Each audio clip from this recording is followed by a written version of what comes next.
Alright, so let's pick up with number 5. Now number 5 is asking about the difference between saturated and supersaturated solutions. Now remember, saturated solutions are anywhere on the curve or even above the curve. If you're above the curve and it doesn't say anything in particular about making a supersaturated solution, we say it's saturated with excess. Remember, you can subtract the point that you're at all the way down the curve and figure out how much excess is sitting at the bottom. But saturated solutions can't hold any more. Any excess will be sitting at the bottom of the container. Now supersaturated are a little bit different.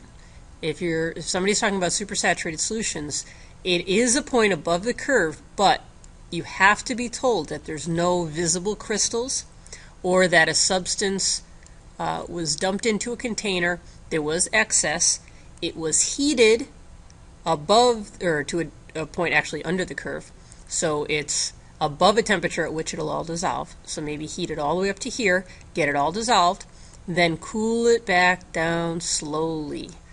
Supersaturated solutions are not easy to make. Not all substances make them.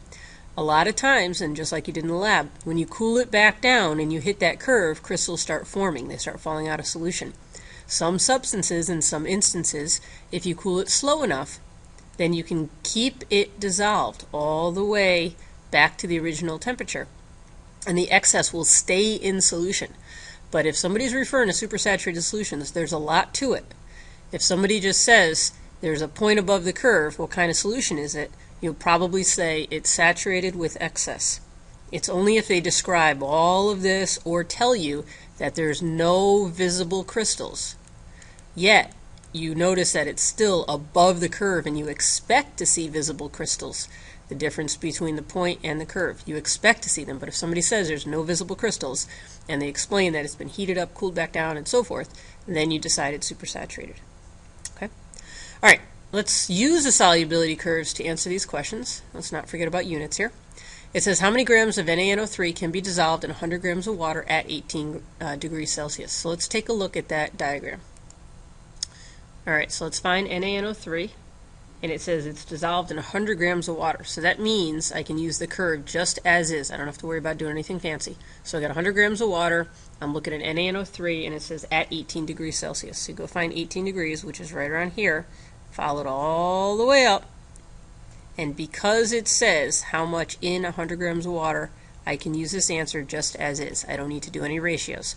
So I can get about 86-ish, somewhere in that range, right around here. Maybe 86. As long as you're in the ballpark, we're okay. Okay, about 86 grams you can dissolve. Don't forget your units. Alright, let's go look at the next problem. The next problem says, what's the solubility of NaCl in 100 grams of water at NaNO3? So NaCl says 100 grams of water, so I can use the curve just like it is. I don't have to do any ratios at 90 degrees. So NaCl, which is down here, I'm looking for 100 grams of water. I'm sorry, I'm assuming it's 100 grams of water, which is good. Let me get my pen. And it says 90 degrees. So I'm looking right there, and that's just about 39, 40 grams, as long as you're in the ballpark. That's how much I can dissolve in 100 grams of water. I can use the curve just the way it is. Nothing fancy. C says, which is most soluble at 80 degrees? KNO3, NH4, or NaNO3? So we're going to look at the curve and figure out at 80 degrees which one is most soluble. So my options are KNO3. So I find 80 degrees. I go all the way up to KNO3, and look at that. It's off the charts. So I can assume based on this curve it's going to be way, way up higher. Certainly higher than the other two. The other ones are NH4. That's at 80 degrees. That's only here.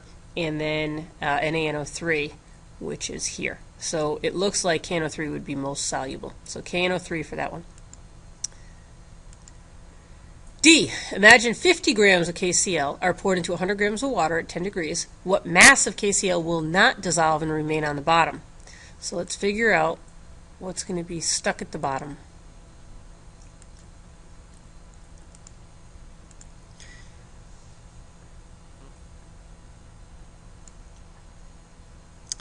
So here we go, 50 grams, KCl, find the curve, and then it says at 10 degrees. So I go to 10 degrees. So right there, I'll put a little note to myself. That's how much can dissolve. I can get about 50 grams, or 50 grams are in the container, and the curve tells me that I can get about 30 in there. So 50 minus 30 is 20 grams. That's 20 grams excess that's going to be sitting at the bottom of the container that won't dissolve. And the next question, if you want to jump to your notes quick, the next question says, to what temperature must the solution in D be heated to completely dissolve the KCl? So if I take this 50 grams and I want to get it all dissolved, I know I can't do it at 10 degrees, it's too cold. So I heat it till it hits the curve, and it hits the curve right around here. So about 80 degrees I can heat it to and get it to dissolve. Next question. It says, where are we? On F. Imagine 40 grams of KNO3 are poured into 200 grams of water at 20 degrees. What type of solution is produced? So this isn't going to work out right based off the curve because it's 200 grams of water, not 100 grams. So I'm going to set up a quick ratio. And I know that, let me get my pen here.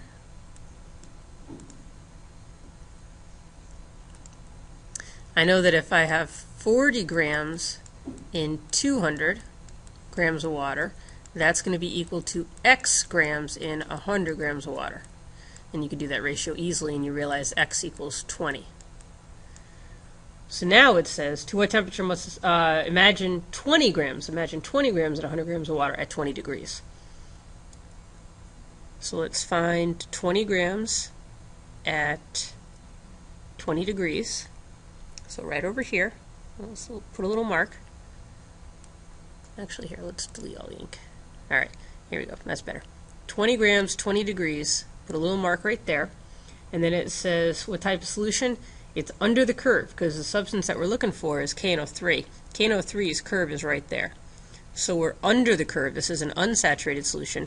And it doesn't ask you, but technically we could add 10, I don't know, maybe 14 more grams in 100 grams of water.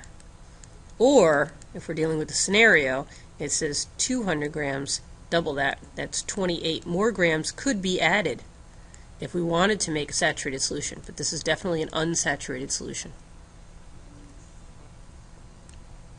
Alright, now let's look at the last question.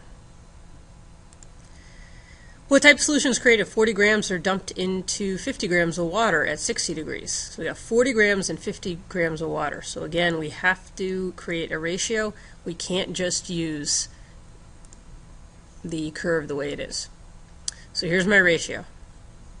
As soon as I get my pen. Alright, I've got 40 grams of KCl in 50 grams of water. Now I'm going to set up a ratio. So that's really X over 100. X is going to equal 80 grams. So it's 80 grams of KCl at 60 degrees. So I go to 60 degrees, go up to 80, and I'm right there. And the substance I'm focused on is KCl. KCl's curve is way down here. So I have 80. I can only put in around, I don't know, maybe 44-ish. So I've got excess sitting at the bottom. 44 is going to dissolve, the rest is going to sit at the bottom. And if I do the math, I can figure out that about 36 grams will be excess. The question doesn't ask me for that, but you should be able to do that. Okay, so this is a saturated solution with excess. Notice it's not supersaturated. We didn't get this dissolved by heating it up past the curve, cool it back down, and so forth. It's just sitting at the bottom. And you can tell when it says it's dumped into. That kind of gives it away. Alright, we're all done with this section.